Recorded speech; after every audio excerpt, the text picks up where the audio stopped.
Dalam upaya percepatan penanganan masalah persampahan, pemerintah Kota Palembang tengah mengupayakan masuk dalam skema revisi Peraturan Presiden Nomor 35 Tahun 2018 tentang percepatan pembangunan pembangkit listrik tenaga sampah.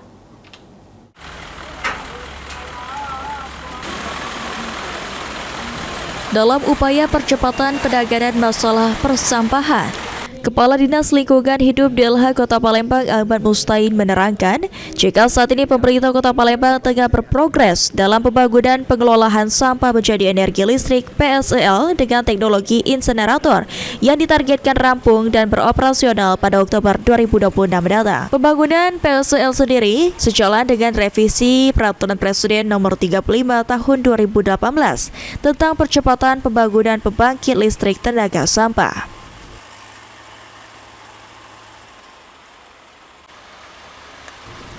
Dalam revisi peraturan presiden tersebut, pemerintah pusat berencana untuk menaikkan harga listrik yang dihasilkan dari pembangkit listrik tenaga sampah 19 hingga 20 sen per kWh.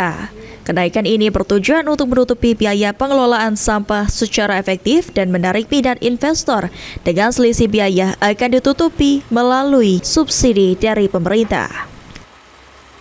Dan perubahan skema yang penting sekarang berubah adalah di mana harga listrik dinaikkan sampai dengan 20 sen per kWh dengan harapan pemerintah daerah tidak lagi memiliki beban BLPS atau tipping fee.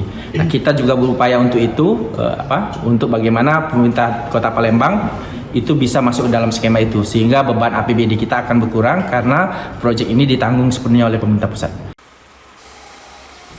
Menurut Mustain, jika pemerintah Kota Palembang berhasil masuk dalam skema revisi peraturan presiden tersebut, akan mengurangi beban APBD lantaran proyek PSEL akan ditanggung sepenuhnya oleh pemerintah pusat. Sandi Pratama